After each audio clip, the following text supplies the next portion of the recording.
Okay, we're back with almost now a regular guest, Peter Grandich. It is December 1st today, and gold broke its all-time high. So I figured I'm going to just send a message to Peter and see if he's available for a video today. I think it's a perfect time to hear your thoughts. What's going on? First of all, how are you doing? I love the Christmas tree in the back. What's going on in New Jersey? Well, somebody had to live here, so they picked me. They picked I you. wish Okay.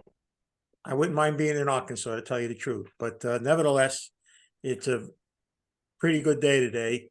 I was telling somebody just before you and I started speaking that earlier this week I got a fairly hostile email, which after all these years is kind of common because there's always going to be somebody that doesn't like what you say you do, especially when you're involved with very highly speculative stuff, because some stuff is just not going to work out. And whoever owns that, there's always going to be a small percentage that thinks somehow you did it by hook or by crook. But anyway, what was interesting, the person said to me, I've been following you since the new millennium. I can literally remember starting right after the millennium. And you've been I know a couple of times you've been out of gold, but you've been a gold bug. And aren't you sorry that you missed out on the stock market? And I showed him two charts and I put it up on my Twitter account earlier this week.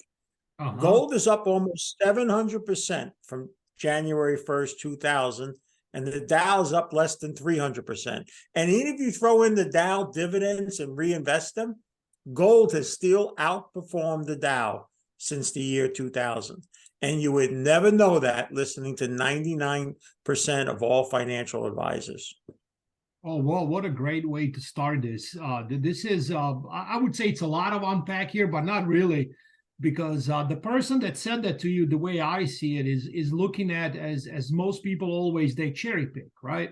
They're going to look at what did gold do in the last 10 years, right? And then you throw in Bitcoin there. It's now been 12 or 13 years since Bitcoin's existence, and they're just going to say, well, it's because of Bitcoin.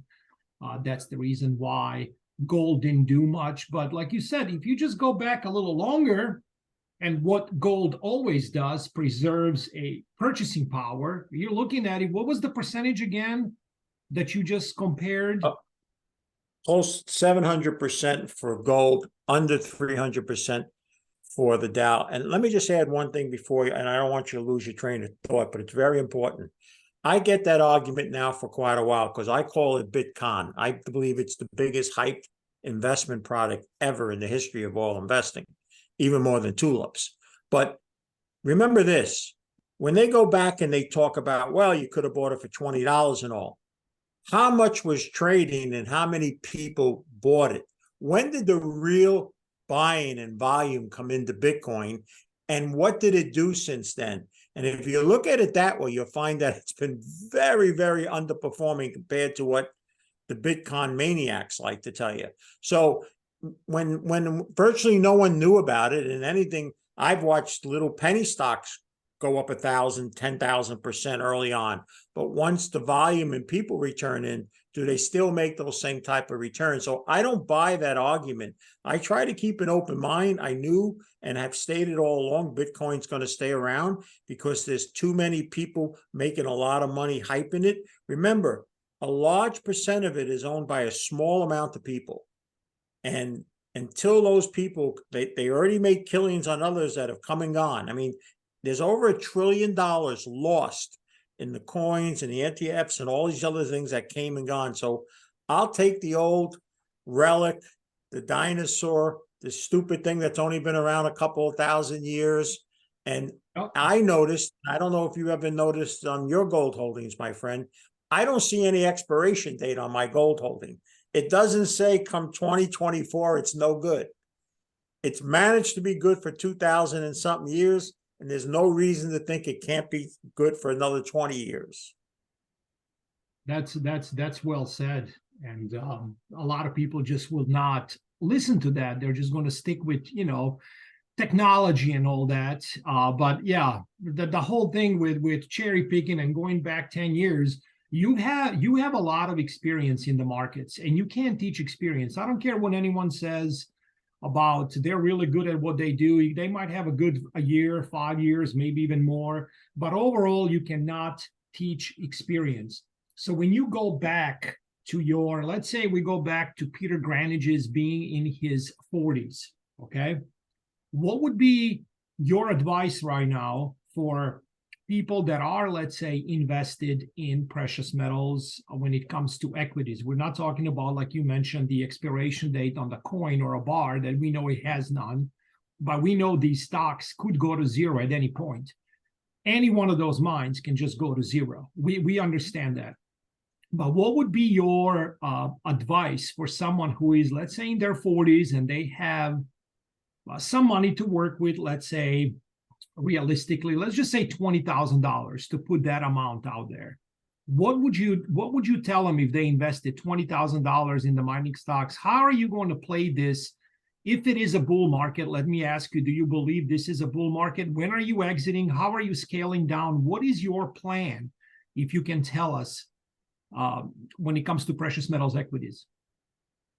So, having suffered the worst loss, both on paper and in reality, in my entire 40-year career, in the last year, in the mining shares, in particular junior resource stocks, first time in 40 years I was on the wrong side of a major bear market in any market.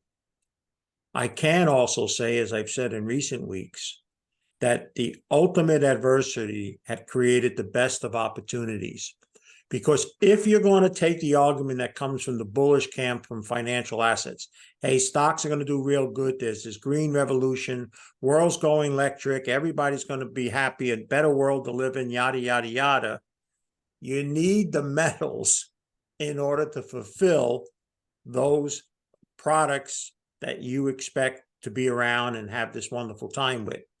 And there's been such a shortage of capital for over a dozen years going into, for a lot of reasons, including what we just seen happen in Panama. And there's a great shortage if we're anything close to the predictions of how much metals are going to be needed. So if metals are going to be needed for the future, then mining companies are going to be the people that find that, and hopefully. So the safest and simplest way to play it would be a way to have it through exposure through many of them, whether it's an exchange traded fund, a mutual fund that may own that. That would be the safest way, and that are investing in companies that are already producing, where the chances of losses are less than some wildcat company that's taking a shot trying to find copper in some place in Africa or something like that. That I would say I would start with. When you get to speculative, and always remember this, the word speculative or speculation was created by Wall Street, so it doesn't call it what it really is, gambling. When you gamble, you must be prepared mentally and financially to lose part of all your capital. Now, some people say, I can afford it. And some of them are right. Financially, they can. But what I learned in this bear market, based on all the emails, not a lot of people can handle it mentally losing, or at least being down a lot on paper. And there was a great education for me, because it was for the first time in my career that I had substantially big time losses. So I think if you're mentally and financially prepared, that industry, because it had such a bad year, yet all the fundamentals for what it looks for and what it hopes to profit from is doing great. Like you just said, gold's gone to a new all-time high. Other metals are substantially higher than they were 10 or 15 years ago. There should be a lot of companies that do well in that industry. Got it. And how are you playing right now? Because, for instance, some of my positions that I haven't touched, I guess I did because I was actually adding to some of the producers I have through this bear market that started in August of 2020. It's been a long time coming. That Sam Cooke song comes to mind when you hear that. I was actually playing it today. And like, let's say you had the X amount of money. I threw out a number. We can just keep it simple, $1,000, and you're up 50% now. Let's say that mining stock went up 50%. Are you taking some out? I mean, how are you playing this? Are you holding for there is time frame, or how are you doing this? Because this is the biggest question I hear from the people that I talk to. They just don't know when to exit. How are we planning this?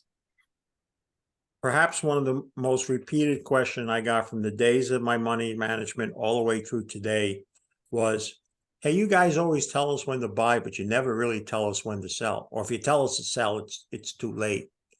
And I had a response that started about 20 years ago, and it's more pronounced and important now than any other time. You should start considering something to sell if you can't first buy it today. And somebody goes, well, what do you mean? Okay, just look at it. Could you take the money you have in it now and first buy it today?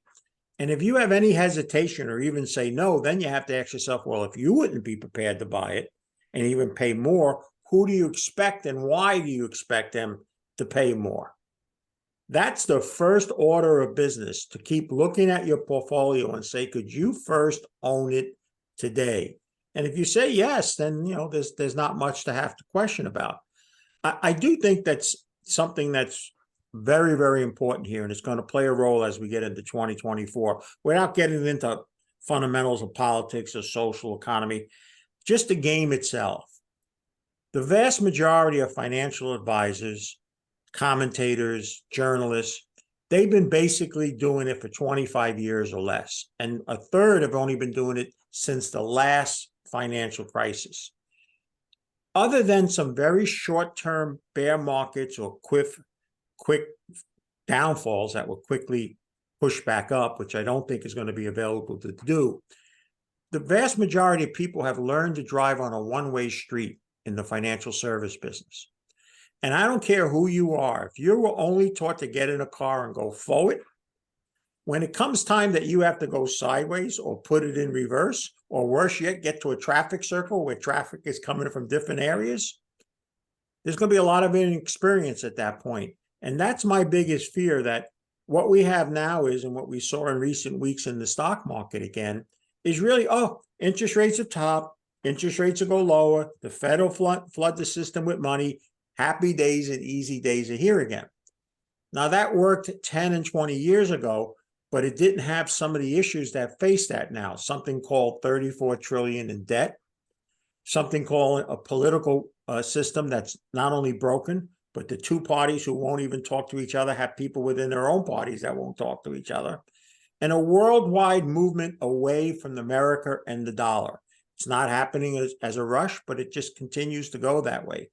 So there are a lot of things after we get through this holiday period, because, by the way, this is the favorite time for the don't worry, be happy crowd on Wall Street. People between Thanksgiving and New Year's Eve basically push off everything, losing weight, doing this, doing that. Just enjoy the holidays, get to New Year's, make my resolution, and then wake up on January 2nd and 3rd and realize things really haven't changed. But this is a very tough time for people to get bearish or negative. So I think any planning or talking, even about gold and all, you have to be thinking about not the next few weeks, but the next year or two.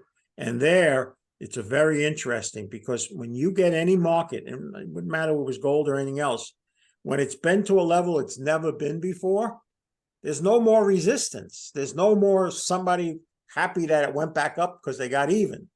So it's going to be kind of interesting once we get past this holiday period on how gold reacts. My personal hope versus what I hope it does and what it does is could be two different things, is that we settle here and maybe trade $50 either side of where we are into middle of January, let people return, let institutions come back, let everybody start thinking, past the holidays. And then I really think we'd be set the stage for a substantially higher number. The number I've always had, I've had it since I got back into gold in 2018 when gold was $1,500. I've always felt gold could get to $2,500 within 10 years. And I still think that's a strong possibility, obviously. Got it. So let's just say Peter has a stock that's down 50%, right? I have one that's down 50%. I got more than one.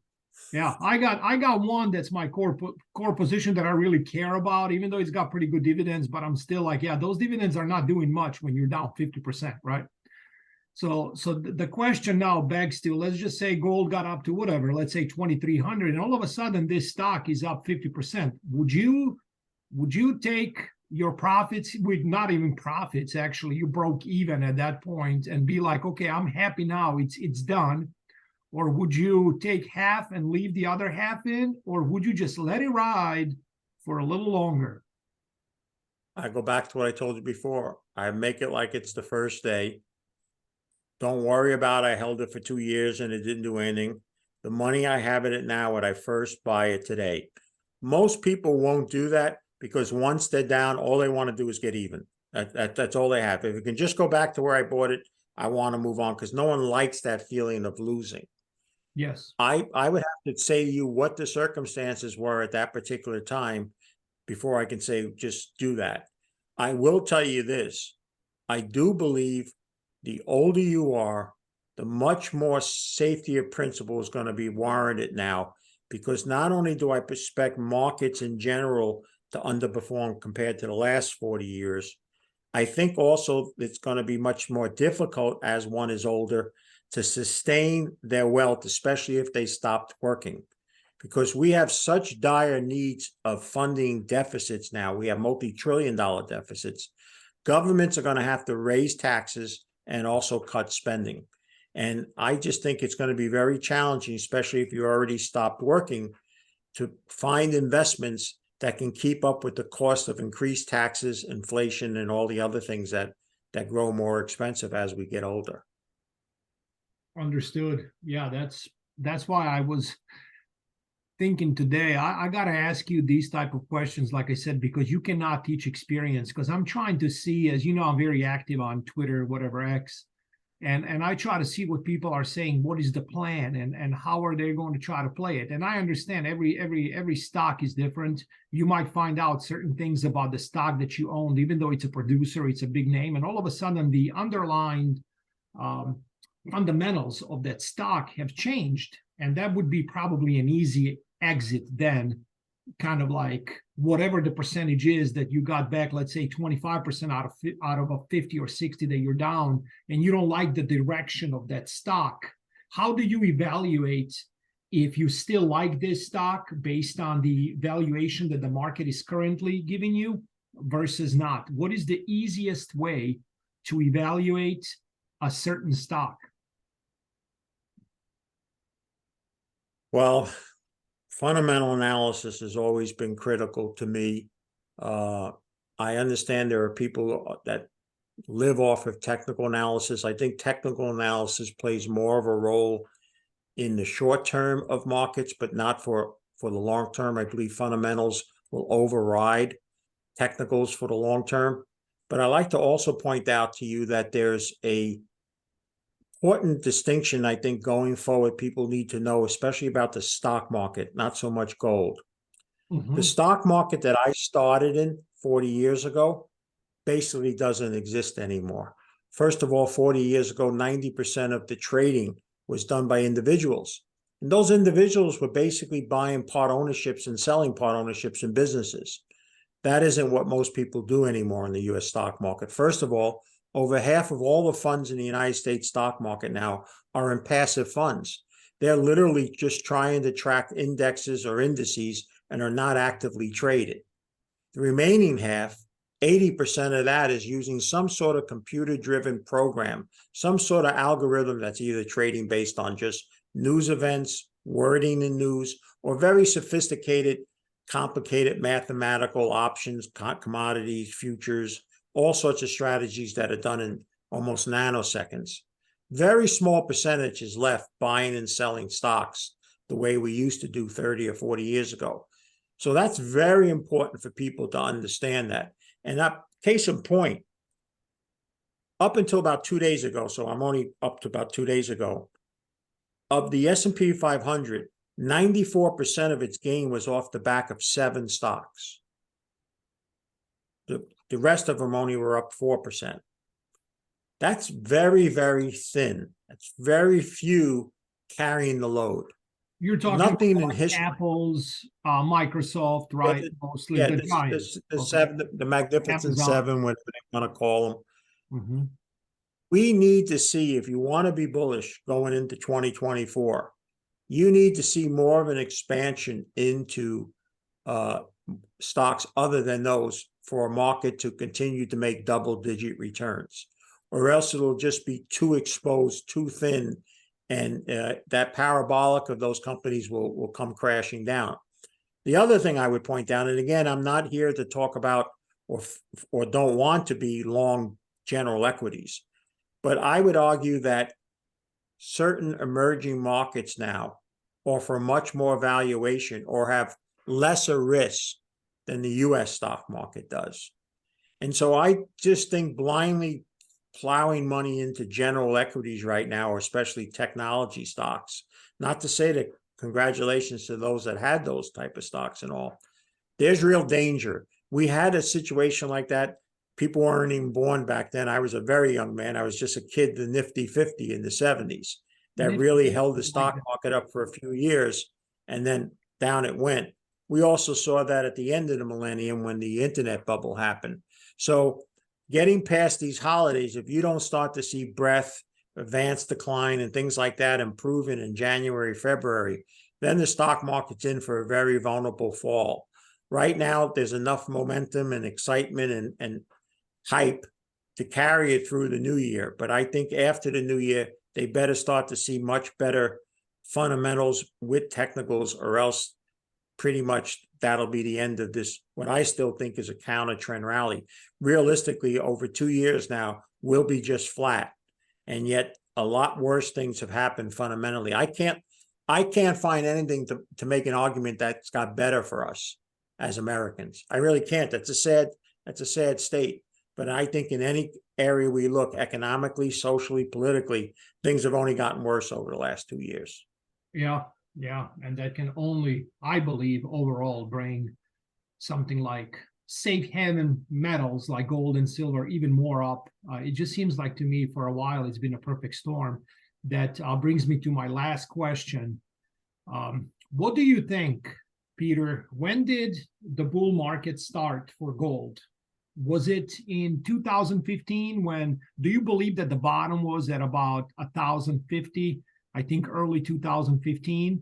Or do you believe that there is a completely different date, or we are just about to start a new bull market, or like I said, we've already been in one? What are your thoughts like overall macro when you look at this gold and silver, of course, market, precious metals? We've been in a 23-year stealth bull market for gold. Like I said, it was under 300 just basically at the turn of the millennium. And I'm going to put that chart up. You would love to have any stock or ownership of what the 20-something year chart of gold looks like. You know, you and I have had this talk, and others have talked about it, that there's been almost a 12-year, what we call cup and handle formation. Do you remember us speaking about that? And yes, for gold and silver, identical, basically. Gold and silver. The gold one is stronger, but silver has it too. Okay. And the handle, because we went these 3 years as frustrations, and it was for everybody, I kept saying the longer the handle goes, the bigger the break up or down will be. And now clearly it's broken up. I think, you know, you could start to take from a technical standpoint and start having numbers like 2465, I remember, and 2650 as potential targets now from a technical standpoint from that cup and handle. But I use a lot more than just technical. So my argument would be is if something's up 700% and the thing that everybody talks about, the Dow, is only up half of that in 20-something years, which one was really in the bull market? And what do people own right now?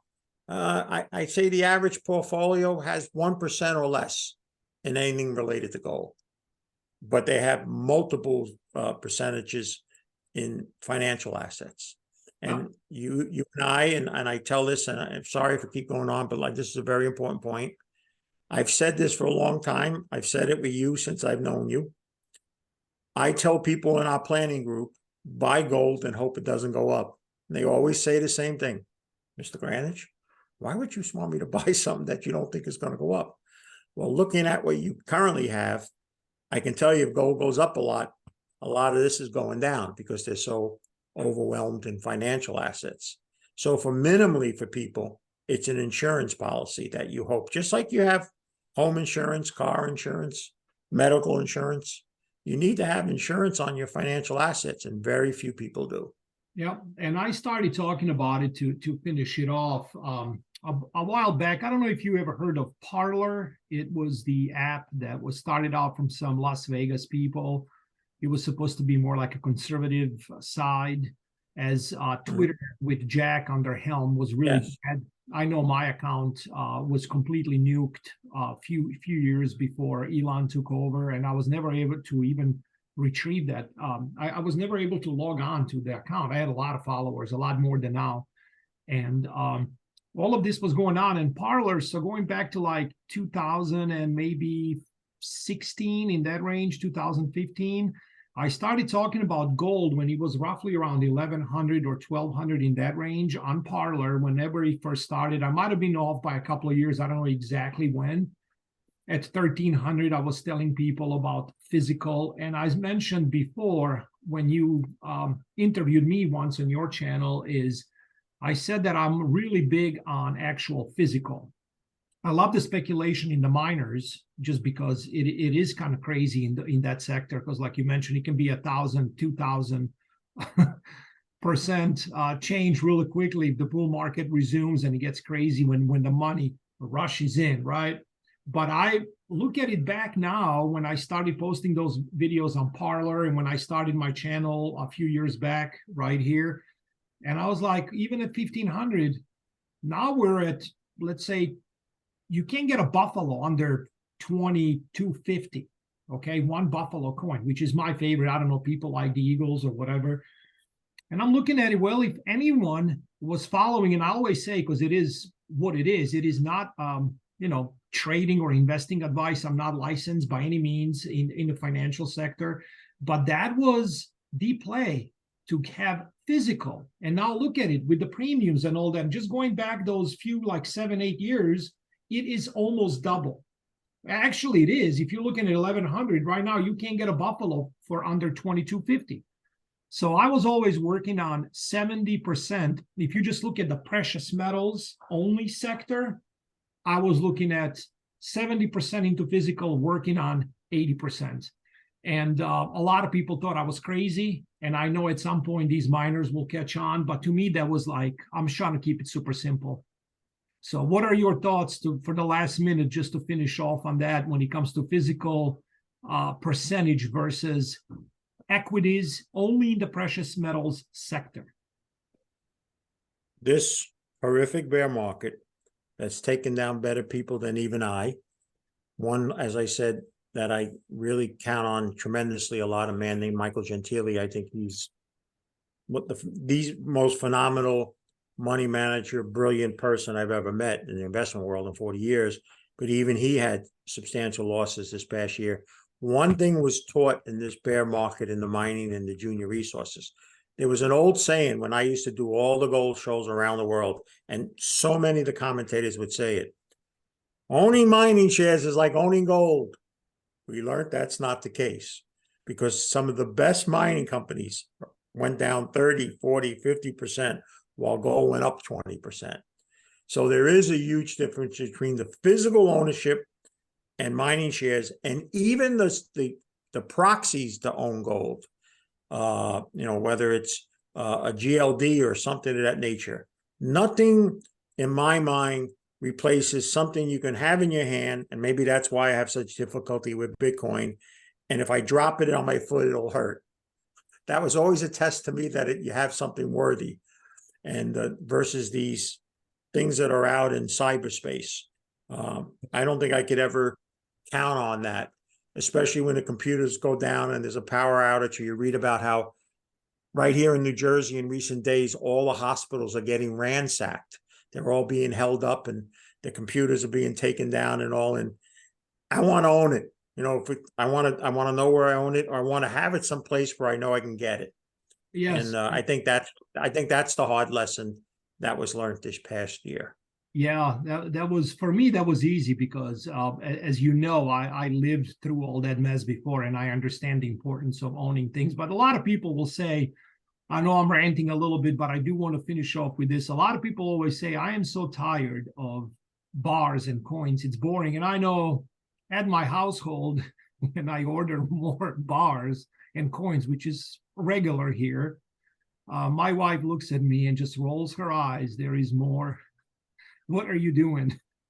For me, it's just that when I go old school, so I write a check and then I receive a gold coin and I look at it and I just laugh in a way. Like I just sent this paper and they subtracted that X amount out of my account, but I have this in my hand. And I also tell people, and I'm not advertising for this company. Actually, I won't even say their name. I like this too. See, this is a rosary 24 karat coin right here. Okay. Yes. It's not 14. My rosary ring. Yes. And I like that fact of, like you said, holding it in my hand on my finger, and it doesn't have to be a gold coin or bar. It can actually be, there are companies, not many, it might be only two actually, that actually make platinum 24 karat and gold, and you can actually wear it instead of just having a coin that you put aside or at your Uncle Joe in New Jersey or Arkansas or Alabama and Nashville, whatever. So this is a lot of people don't know about. They're so stuck on digits on the screen and something that they can be looking at going up in price versus something that actually holds value, like physical tangibles. So that's why I just love the fact of holding it. So let me just say and close with, actual saying the rosary is a zillion times better than just having it in a gold piece. Agree 100%. And then on top of it, when it's in a gold piece, I feel like a little extra kick to it. It just feels a little bit more, it's just complete, I think, because gold is made out of the earth that God created, right? I mean, that's just the way it is. And Bible does talk a lot about gold and silver. So doing the rosary and actually having physical gold, physical rosary, or whatever the choice of you, it is. Like I play a lot of poker tournaments. So I do have, like, for instance, a cube, like a little cube that's actually very heavy. It's just a little bit under half ounces, and it's 24 karat. The reason I'm showing this is not to show off. It is for our listeners to understand that gold is money and it can be worn. It doesn't have to be a coin and you take it, or you're buying a 14 karat jewelry because it's cheaper, and then let's say, or 18 karat, and you are in the pinch and you're going in. It happened to me a while back, and that's how I learned the lesson. They'll give you whatever they want to give you at those pawn shops if you are returning some of your 18 karat jewelry. If it costs $1,000, you might get 200 for it. When it's 24 karat, there is a thing called spot, and weight and purity you cannot mess with. So if this cube is a half ounce, let's say 16 grams of gold, that's what the price is. And I'm just a big fan of physical tangibles versus digits on the screen, but I do prefer those as well, of course, to use them to buy real things with. So anything you want to finish on, Peter? I want to ask you a real quick, I don't want to forget, where can people follow you? I know you are on Twitter at Peter Grandich. You have daily YouTube videos as well on Peter Grandich. Can you tell us a little bit to finish it? Sure. Twitter is the best place. Okay. I do make some YouTube videos, get interview others like yours, be placed up there. I do have a website, petergrandich.com. I'm still involved with a alternative to traditional financial planning group I've been involved with over 25 years. And when I get done, I'm going to be going to www.independencearc.com and order my Christmas meals. There you go. Christmas is right around the corner. As you can tell, I got cows and you got a Christmas tree in the back. Match made in heaven. In heaven. Rosary and gold, cows and the Christmas tree. I like that. All right. All right, my friend. Thank you. Thank you so much. You have a blessed day, and we will talk soon. Take care. God bless. Take care. God bless. Bye.